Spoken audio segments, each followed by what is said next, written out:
Welcome back to the deep dive where we stop skimming the surface and take a full plunge into the most essential logistics, the cost realities, and all those need-to-know details for your next big adventure. And today, we are focusing all our energy on a real bucket list destination. It's a place that, honestly, often feels a little too good to be true. We are talking about the South Island of New Zealand. We are. We're heading to the land of the long white cloud, the home of the Southern Alps.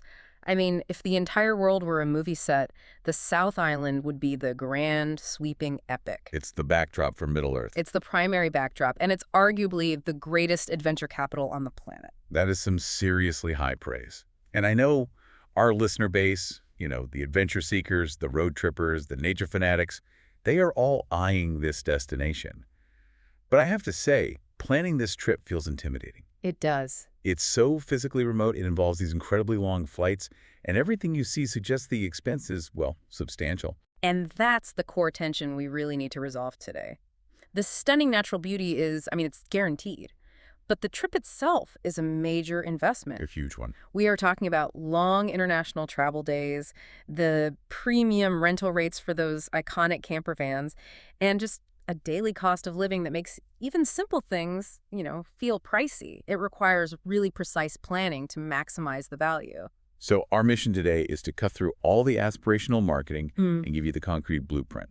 We've synthesized your sources, the logistics articles, the cost breakdowns, accommodation reviews, all of it. We're going to cover everything from how to bypass that notorious line for the world's most famous burger, to which expensive activities are genuinely worth the splurge, and maybe more importantly, which ones you can happily skip. Right, without that feeling of missing out. The goal here is to make sure that when you finally touch down, you feel fully prepared. You're ready to embark on a 2-week road trip that is seamless, financially controlled, and, maximizes the time you spend outside the car just soaking in those views. We are definitively answering the question, is the New Zealand South Island road trip worth that hefty investment? Let's find out. Okay, let's unpack this. The journey starts long before you even reach the Southern Alps. The first logistical hurdle is just choosing your entry point on the South Island. Right. Christchurch or Queenstown. And this decision, it seems like it fundamentally dictates the shape and pace of your entire trip. It absolutely does, and it really comes down to balancing your budget against your sort of itinerary ambition. Let's start with Christchurch. Okay. For international travelers, especially if you're coming from farther afield, Christchurch is almost always the more budget-friendly option. You'll just see better deals on long-haul flights landing there. And why is it the better starting point if you have a bit more time on your side? Geographically, it's just positioned perfectly for a full, comprehensive loop of the island. If your ambition is a true 2-week or maybe even slightly longer tour that covers everything. The whole thing. The whole thing, yeah. The upper half, like Kaikoura, and the lower half, Fiordland and Queenstown, then Christchurch is the logical base camp. You can start relaxed, you can tackle the island clockwise or counterclockwise. It lets you build momentum. Exactly. It gives you immediate access to diverse landscapes. You're near the coast, the Great Plains, you're ready to head towards the Mackenzie Basin or the Alps. So it sounds like the choice for the measured 2-week plus traveler. Yeah. But what about the traveler who has less time, say 7 to 10 days, and wants that immediate high-impact action? Correct. That's the premium action option, flying directly into Queenstown. And yes, the flights are typically more expensive. You might even need a domestic transfer from Auckland or Christchurch anyway. But the immediate payoff is, I think, worth the extra cost if your time is limited. Why is that? You are dropped directly into the mountains, you're in the adventure epicenter, and the landscape is instantly dramatically different. So if I only have 10 days, flying into Queenstown just minimizes the driving time to get to those iconic spots. Is that the idea? Oh, precisely. It minimizes that transition time. Queenstown sits right at the nexus of the major routes to Fiordland, to Central Otago's wine region, to the West Coast glaciers. It puts you immediately where most of the high-impact stuff is concentrated. So less time staring at highways. And more time staring at staggering views. It's the optimal choice for a shorter, higher-intensity trip. Okay, so we've landed. Now for the vehicle, your ride for this epic journey. Yeah. And it's the classic fork in the road, a reliable rental car versus the iconic, The essential Kiwi experience. The campervan. The Campervan. The appeal of the campervan is, it's immense. It's undeniable. It is sold on the promise of freedom, and honestly, that promise holds true. The sources all emphasize this magic of waking up to a pristine glacial lake or a snow-capped mountain right outside your window. You're not tied to hotel checking times. Not at all. You have your entire world with you. It defines the road trip experience there. I totally understand the romance of it, but this is where we need the reality check. The sources universally suggest that the campervan isn't always the cheapest or the easiest option. That is the critical point. They are not an automatic budget win. If you travel during peak season, which is roughly December through February, the daily rental rates for a decent newer campervan can be astronomical. How much are we talking? Sometimes double the price of a standard car and a basic motel room combined. And you have to factor in not just the rental rate, but also these often restrictive mileage limits, and you will be driving a lot in comprehensive insurance, which is absolutely non-negotiable. And we need to get a little technical here, because that freedom you mentioned, the freedom of the campervan, if you want to take advantage of those stunning remote Department of Conservation, the DOC sites, you have to meet specific legal requirements, right? Absolutely. Essential point. A lot of international travelers just don't know about the legal limitations of freedom camping. To use many of the most beautiful, free, or low-cost sites, your campervan must be certified self-contained. Okay, and what does that mean exactly? It means it meets a specific standard. It has to have its own fresh water supply, its own wastewater collection, and a fixed toilet. So how does the average traveler know if their vehicle is compliant? You look for the blue sticker. The certified self-contained sticker is proof that your vehicle meets the national standard. If you rent a smaller, non-certified van or just a car, you are restricted to designated paid campgrounds. And if you don't? If you try to freedom camp illegally? The fines are extremely steep. We're talking hundreds of dollars, and they are frequently enforced, especially around the popular tourist hubs. This is one of those planning details that can prevent a major budget disaster. And then there's the less glamorous practical reality of van life itself. The small spaces, the daily routine. Right. It's confined living. You'll be using shared campground facilities a lot. And yes, you have to deal with the toilet cassette. But what now? It's the rite of passage for van travelers. Picture this. You're at a dump station, usually at a holiday park, surrounded by other travelers, and you are manually emptying the waste from your toilet into a drain. Wow.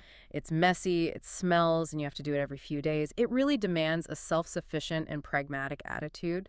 The romance is, let's say, sometimes interrupted by plumbing maintenance. Okay, so we've learned to book early, like 6 months for peak season, and to ensure our vehicle is certified self-contained, let's move to the physical reality of actually driving on these roads.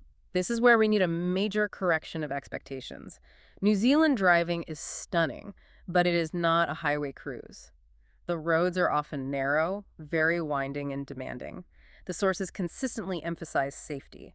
You must give the road your absolute full attention. And the timing warning. Google Maps is apparently a liar in New Zealand. Dangerously so. Yeah. If your itinerary planner tells you a journey is 3 hours, you must immediately adjust that in your head to 4 or 5 hours. Really? That big a difference? It is, and it's not just about the slower speed limits on winding roads, it's the scenery factor.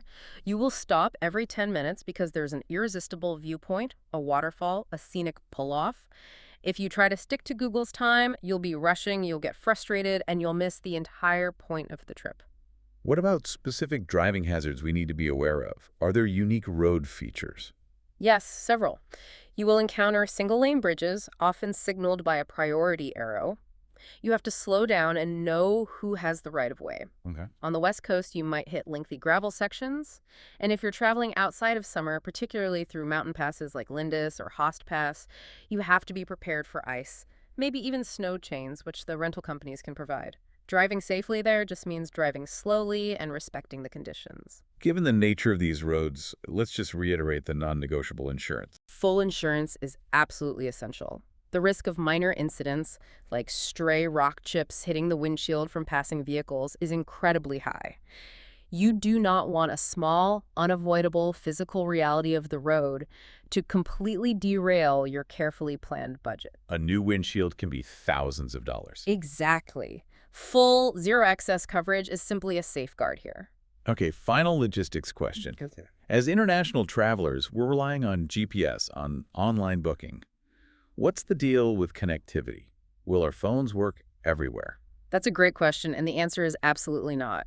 Coverage is excellent in the major towns, Christchurch, Queenstown, Dunedin, but once you head into the remote areas, especially Fjordland, the West Coast, or sections of the Alps, you will lose service completely. So what's the practical advice? Download your maps offline before you leave the city. Have your accommodation details, booking references, emergency numbers printed out or saved somewhere.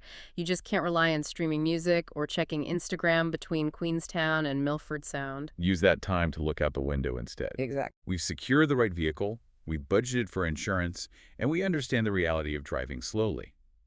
Now, let's talk about where we rest our heads. The accommodation spectrum is wide, and choosing the right mix is key to managing both budget and comfort. This is a primary area where you can inject huge value into your trip. I think you need a strategy that mixes that rugged immersion with some necessary resets. Let's dive into the best value back-to-nature option, the DOC campsites. We briefly mentioned the Department of Conservation, or DOC. For a listener who has never experienced the system, let's detail what they are and specifically what they are not. Okay, so DOC sites are New Zealand's crown jewels of basic camping. They are not commercial operations, they're managed by the government. And they are often incredibly basic. We are talking about a long drop toilet. Which is a non-flushing outhouse. That's it. And maybe a simple water tap, which is often non-potable, meaning you have to boil it. There's usually no power, no hot showers, and certainly no shared kitchens. So why do the sources recommend them so strongly then? What's the appeal? It's the location and the value. These sites are situated in pristine, often remote locations that commercial campgrounds just can't touch. You could be right on the edge of Lake Pukaki with Mount Cook reflecting in the water, or deep within a native beach forest, and the cost is unbelievably low. How low? Generally around $10 to $15 per person per night. Wow, that's incredible value. It is. But as we established, to use these spectacular sites, you must have that certified self-contained vehicle. Otherwise, you risk a fine. Right. The low cost is based on your self-sufficiency. Exactly. They often run on a cash honesty box system or a simple online booking, and they just demand respect for the environment. These are for the nights you want true wilderness immersion, where the view from your door is worth more than a hot shower. Okay, now let's pivot to the happy medium, the essential middle ground for road trippers who need a bit more infrastructure. The holiday parks. The holiday parks. So think Top P10 or Kiwi holiday parks. These are the backbone of the Kiwi road trip network. They are vital hubs, and they offer everything the DOC sites lack. If you have a camper van, they provide powered sites. So you can plug in, charge your batteries, run the microwave. All of that. And they are built around shared facilities. You get these large, well-equipped communal kitchens, which let you cook proper, complex meals that go beyond, just pasta. And crucially, hot, powerful showers and laundry facilities. For a road tripper, being able to wash clothes and take a long restorative shower after a few days of hiking is priceless. There are also great social hubs, places to meet other travelers, and trade tips. And for that convenience, what kind of cost are we looking at? For a powered site for your van, you're looking at approximately $50 to $70 per night. It's a definite cost increase, but the infrastructure makes it a necessary part of the rotation. All right, moving up the comfort scale. Let's discuss motels and hotels. Yeah. Should a road tripper just avoid these to save money, or are they a necessary strategic splurge? They are a necessary strategic tool. Kiwi motels are everywhere and are reliably high quality. They're always clean, and one of their great cultural features is that they almost universally include a small kitchenette. Oh, that's useful. It is. It means you can still make breakfast or a simple dinner, which saves on eating out. So why are they a necessary reset? Because after several nights in a cramped campervan, roughing it in a DOC site, you need the space. You need a long, private hot shower, the ability to spread out your gear, organize your clothes, and just get a full night's sleep in a real bed. It's like a mental health day for your road trip. That's a perfect way to put it. You might spend, say, $120 to $180 for a quality motel room, but the value in resetting your energy levels is immense. So tying this all together, what is the optimal accommodation strategy for our 1 to 2 week traveler? The best strategy is a balanced, mixed approach. You should aim for about 50% holiday parks for utility and social interaction. Then you reserve those DOC sites for the truly unforgettable nights, specifically targeting the locations with the most stunning views. And the motels. You intentionally budget for 1 or 2 motel or Airbnb splurges in key locations like Queenstown or Wanaka to get that essential reset, do your laundry, and feel civilized again. This mix gives you the optimal balance of comfort, financial control, and total scenic immersion. If you only do one type of accommodation, you'll either be exhausted or break. Exactly. The success of any road trip hinges on keeping the crew well fed. Given the cost reality of New Zealand, fueling the adventure requires a disciplined strategy. Let's start with the budget basics and how we stock the campervan kitchen. The financial reality is simple. If you're relying primarily on that campervan kitchen, you are going to eat a lot of simple meals, and pasta will be a frequent feature. The key to mitigating cost starts right at the supermarket. We have two main players, Pack and Save and New World. How should a budget traveler utilize them? Pack Save is your budget, no frills warehouse. It's perfect for bulk staples, rice, pasta, that kind of thing. Their philosophy is simple. Stack it high, sell it cheap. New World is more upscale. They have a better selection of specialty goods, better produce, but they are noticeably more expensive. So the strategy is Pack and Save for the foundational shop and New World for the occasional luxury item. Exactly. And a crucial budget tip, protein is expensive. Meat is typically far pricier than in the US or Europe. Learn to lean into New Zealand's excellent affordable dairy products. The cheese, the milk, the butter, it's all generally high quality and reasonably priced.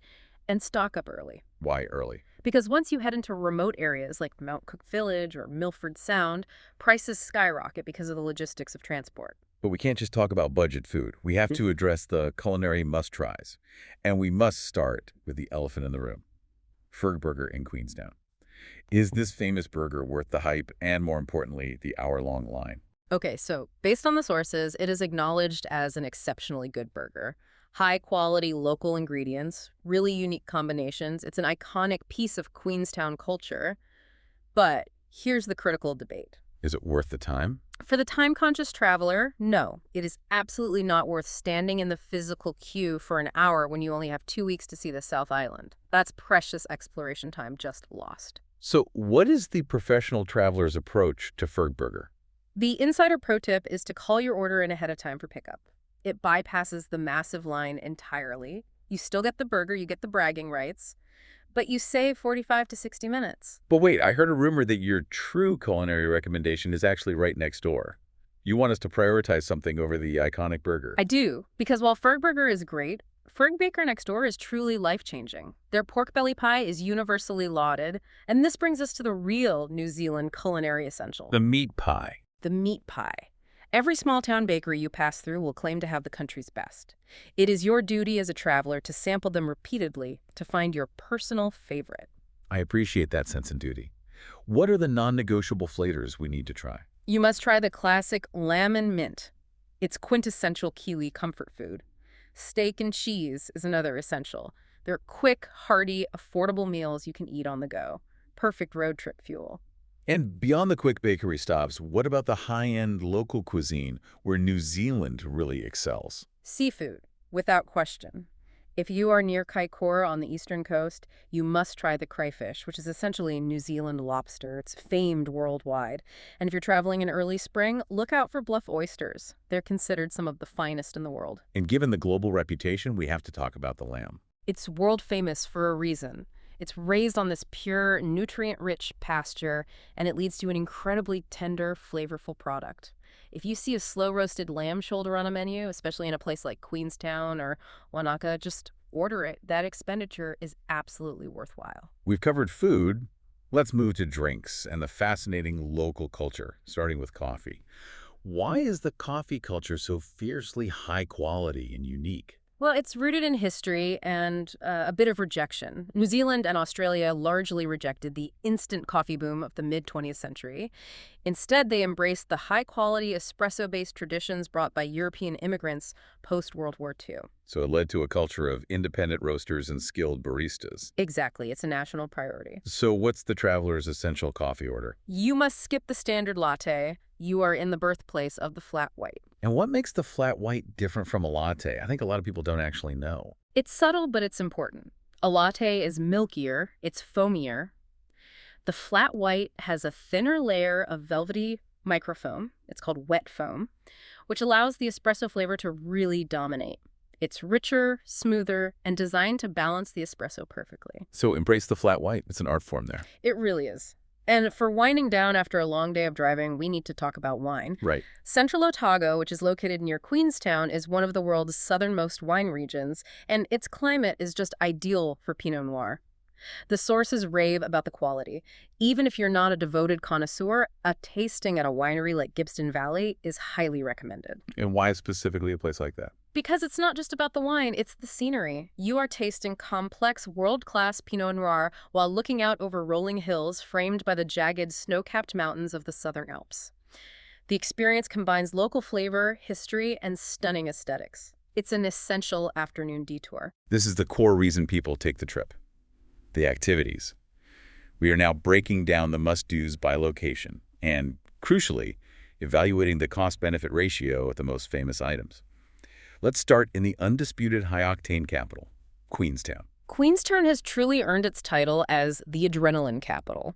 For those with a robust activity budget, the options are, well, they're limitless. You can visit the historic Cowora Bridge, the world's first commercial bungee jump site, and take the plunge. Right. You can experience the Shotover Jet, a boat that blasts through impossibly narrow canyons at breakneck speed. Or you can zip line, swing, paraglide, you name it. I have to challenge this immediately. A $4,000 to $5,000 budget is already stretched thin. Are these costly thrills? A single bungee jump is over $200 US. A jet boat ride is $150. Are they worth the financial drain? Or is this the first place budget travelers should make a cut? That is a fair challenge, and the answer really depends on your personality. If adrenaline is the central purpose of your trip, then yes, pick one high-ticket item, the bungee or the jet boat, and budget for it. Think of it as a pure memory investment. But if you're more focused on scenery and hiking? Then these are easily cut. If you're on a budget, you must be surgical. Allocate funds to one or two major items for the whole trip, and save the rest for a motel reset or that incredible lamb dinner. So how do we experience that epic Queenstown landscape without the hefty price tag? What are the high-reward, low-cost alternatives? The answer is hiking, and Queenstown is surrounded by incredible treks. For a quick, low-impact win, hike up Queenstown Hill. It requires moderate effort, maybe an hour round trip, and it rewards you with fantastic panoramic views of Lake Wakatipu and the town. What about something more challenging for the serious hikers? The Ben Lomond track is frequently cited as one of the best day hikes on the entire island. It is a challenging, full-day commitment. You're looking at 6 to 8 hours round trip with significant elevation gain. But the views from the saddle, looking out over the entire Southern Alps range, are genuinely staggering. It's physically demanding, but it's free. And it offers perhaps the best scenic payoff per dollar spent on the whole island. Okay, next, we pivot from adrenaline to profound, humbling natural beauty. We head to Fiordland National Park, the location of the globally famous Milford Sound. And the journey there is just as important as the destination itself. The Milford Road is consistently rated as one of the world's most beautiful drives. It is an experience unto itself. As you drive, you transition from these pastoral valleys to the dramatic alpine Haas Pass until you finally approach the Homer Tunnel. The Homer Tunnel, that's the one carved from solid rock, right? Precisely. It's a single-lane, sometimes intimidating 1.2-kilometer tunnel that feels like you're passing through a portal. On the other side, the landscape just transforms. It becomes this seemingly prehistoric valley-hanging valleys, sheer cliffs, temperate rainforest. The feeling of scale is immense. It's humbling. And once you reach the sound itself, describe the visual masterpiece for us. Well, Milford Sound isn't technically a sound. It's a fjord, a deep, glaciated valley flooded by the sea. The visual is dominated by Mitre Peak, rising over 1,600 meters straight out of the dark, deep water. And waterfalls like Sterling Falls and Bowen Falls just cascade down 1,000-foot cliffs. And the rain makes them even more spectacular, I hear. It does. It feels ancient, dark, and utterly untouchable. Let's address the climate and the critical hazard of the area. It's wet, and there's a serious insect problem. It is very wet. You have to expect rain. Milford Sound records rain over 200 days a year, but don't let this discourage you. The rain transforms the landscape, creating hundreds of temporary, roaring waterfalls down the fjord walls. Now, the hazard, sandflies. Okay, this is not a slight annoyance, is it? No, it's a genuine threat to your enjoyment. Is the sandfly issue truly worse than, say, typical mosquito issues elsewhere? Significantly worse. We are talking about the West Coast blackfly. Their bite is instantly itchy and can leave welts that last for days. They congregate in clouds, particularly near water. The consensus is unanimous. You must bring bug spray with high concentrations of DE. Not the pleasant citronella-based sprays. No, bring the industrial strength stuff and wear long pants and sleeves, especially when getting out of the car. Otherwise, you may spend your entire time there just scratching. So how do we maximize the experience of the fjord itself, sandflies aside? A boat cruise is the definitive way to appreciate the scale. You have options, but if your budget allows for one major splurge, the overnight cruise is highly, highly recommended. Why is the overnight cruise, which is a significant cost, better than the cheaper day cruise? The day cruise is great, but it's busy. The overnight cruise is profoundly different. You get to spend the evening and morning anchored in the complete silence of the fjord after all the day traffic has left. You wake up to the fog and mist lifting off Mitre Peak. Wow. You often see dolphins, seals, or even penguins in the still morning water. It's a truly exclusive experience that captures the isolation and majesty of the area better than anything else. Now let's move inland to the heart of the Southern Alps. Itinerary Mount Cook National Park. This offers perhaps the most accessible view of New Zealand's tallest mountains. This park is fantastic because its main attraction is not only free, but is globally renowned. We're talking about the famous Hooker Valley Track. This is essential for every traveler, regardless of budget. Give us the specifics of the Hooker Valley Track. It's roughly a 3-hour round trip, and the terrain is incredibly accessible. It's wide, well-maintained, and mostly flat. It takes you across 3 impressive swing bridges, which add a fun element of gentle challenge. And the payoff at the end. The track culminates at the Hooker Glacier Lake, where you are often treated to the sight of icebergs floating in the turquoise water, with Itinerary Mount Cook the mountain right ahead of you. It is, without exaggeration, described as one of the most beautiful walks on the planet. Any practical tips for maximizing this walk? Go early. Seriously early. The car park fills up quickly, and by 10 a.m., the trail can be quite crowded during peak season. Going early also gives you the best light for photography, as the sun is rising over the mountains. And there's something else about this park after dark, right? Yes, the park is part of the Itinerary-Mackenzie International Dark Sky Reserve. What does that designation mean for the traveler? It means the lack of light pollution is so profound that the stargazing is simply mind-blowing. If you have a clear night, the visibility of the Milky Way is staggering. Even amateur photographers can capture the core of the galaxy with a decent camera setup. So it's dual destination. Majestic mountains by day, cosmic spectacle by night. Absolutely. Our final major activity stop is the rugged west coast to discuss the famous Franz Josef and Fox glaciers. They're unique for descending into a temperate rainforest. They are geographically rare, but travelers must manage their expectations regarding access. The sources all confirm that due to climate change, both glaciers have retreated significantly. You can no longer walk up to the terminal face on your own from the valley floor. The area is too unstable and dangerous. So if my heart is set on touching the glacial ice, what is the only way to do that now? It requires a heli hike. That's a helicopter tour that lands you high up on the stable section of the ice field, followed by a guided hike. They are, objectively, incredible experiences. They provide a perspective you just cannot get otherwise. But I have to bring up the cost-benefit challenge again. The heli hike is one of the most expensive activities on the island, and the West Coast weather is notoriously unreliable. The sources indicate a high cancellation rate. Is it worth the risk? This is probably the toughest budgeting decision of the trip. If you have a loose budget and several days in the area, absolutely book it. But if you're on a tight timeline and budget, the risk of a high-cost cancellation is very real. You could spend hundreds of dollars and have your trip derailed by a cloudy morning. So what are the lower-cost alternatives if the heli hike gets canceled or just isn't financially viable? First, still do the valley walk. The viewpoints, which are free, are still impressive, and they show you the scale of the valley and the ice, even if you don't touch it. Second, pivot that saved budget to other local gems. Like what? Visit Lake Matheson. It's often called Mirror Lake early in the morning for these incredible reflections of Mount Cook and Mount Pasman. Or take a relaxing dip in the local hot pools. This saves the activity fund for a more reliable, essential experience, like that Milford overnight cruise. We build a blueprint, but a crucial part of a successful road trip is knowing when to say no. What is the biggest rookie mistake travelers make on a South Island itinerary? The mistake is ambition over enjoyment. The islands are massive, and the driving, as we've established, is slow. People try to cram Queenstown, Fiordland, the West Coast, Christchurch, and Marlborough all into 10 days. And the result?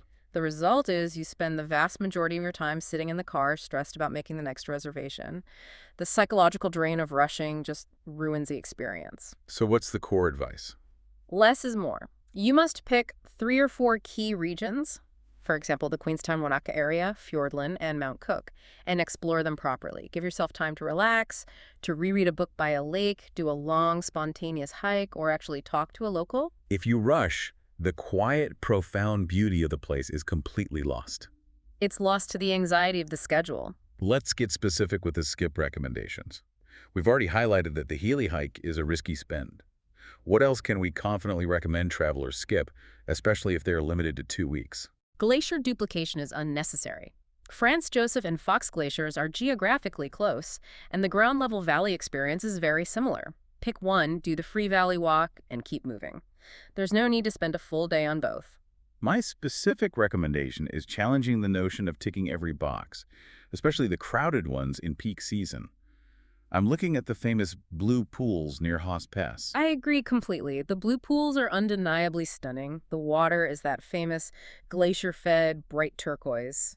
However, during busy periods in January and February, the experience turns into a long queue on a swing bridge. Not exactly a serene nature experience. No. You spend 10 minutes waiting to cross, and then you're surrounded by hundreds of people. The crowds completely dilute the experience of serenity and wilderness you flew halfway around the world for. So if we arrive and the blue pools are swamped, what's the alternative?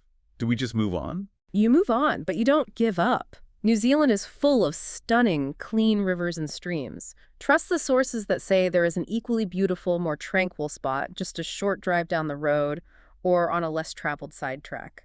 The secret to the South Island is finding your quiet spot, not just visiting the famous ones. Let's shift now to the emotional and cultural takeaway. Beyond the scenery, what is the real, lasting vibe of the South Island? It's a profound sense of awe and scale. The mountains are sharper, the water is a more intense blue, and the silence when you find it is deeper than almost anywhere else. It's an immersion that forces you to recalibrate your perspective. You feel small, but in a good way. In an incredibly meaningful and grounding way, yes. That sense of shared respect for the environment is also a major theme. It feels like more than just national parks. It is much deeper than that. You feel the presence of the Maori concept of tiaki, which is about caring for people, place, and culture everywhere you go. It's a foundational commitment to guardianship. And it's not just a political ideal. No, it manifests in the cleanliness, the respect for the DFC sites, and the general community commitment to sustainability. This shared ethos creates a unique, safe, clean, and respectful cultural experience. And what about the people, the Kiwis themselves? They are famously laid back, incredibly friendly, and possess this dry, self-deprecating sense of humor that is just infectious. They are often willing to share a story or give you that vital local tip on a hidden spot if you take the time to chat. So the culture feels safe, honest, real. It's a vibe of rugged self-sufficiency mixed with genuine, quiet warmth. It makes the adventure feel epic, yet incredibly grounded at the same time. And do we need to worry about cell service when we're trying to communicate with a local for tips? Well, as we mentioned, outside of towns, connectivity drops off fast, but Kiwis are resourceful. If you're staying at a motel or a local pub, they're often happy to share their knowledge verbally. Don't be afraid to ask for directions or recommendations in person. So relying less on technology and more on human connection is actually part of the charm of the trip. It really is. This has been an extensive deep dive covering the practical necessities, the culinary essentials, and the activity splurges versus the free, high-reward alternatives. We've driven the roads, navigated the logistics, and weighed the cost. So let's reiterate the final budget reality with more detail. We need to be transparent. This is a significant financial undertaking. For a 2-week trip in the shoulder season, so you're aiming for March, April, or October, November for better rates, we can give a realistic breakdown for one person. Okay, let's break down that $4,000 to $5,000 per person investment. Okay, so flights from North America or Europe will likely account for $1,200 to $2,000 alone, depending on the season.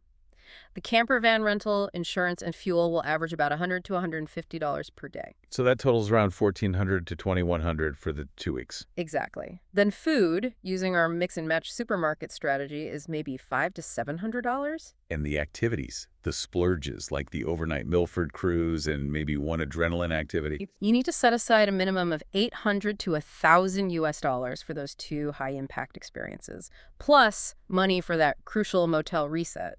So yes, that $4,000 to $5,000 figure is a very realistic budget. And that puts the trip on par with 2 weeks in major European destinations like Italy or France. It does. That is a hefty investment, comparable to many major global trips. Knowing that, and knowing the long travel time involved, we must now answer the core question we set out with.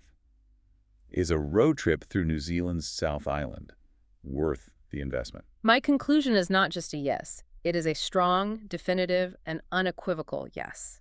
It is worth every single penny, and based on the volume of source material we reviewed, it is one of the few places that genuinely exceeds the hype and the pictures. I agree completely. The trip is not just a holiday, it's an investment in a collection of memories that truly stay with you for the rest of your life. It is. The images, as spectacular as they are, capture only a fraction of the sheer scale and the visceral feeling of being in that landscape. It's a place that gets under your skin and into your soul. Because it forces you to slow down, disconnect, and realize how vast and beautiful the natural world truly is.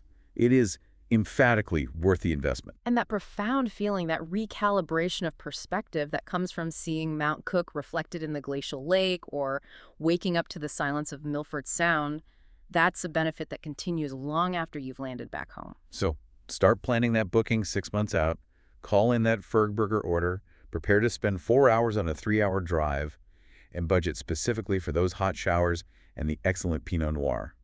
And one final thought for you to explore. If the Maori concept of tiaki is about guardianship and responsibility, what small, sustainable commitment could you integrate into your road trip that extends the care for this incredible landscape beyond just the duration of your 2 weeks? That is the lasting challenge of visiting a place this pristine. It is. We hope this deep dive has given you the essential knowledge to make your next big adventure a reality.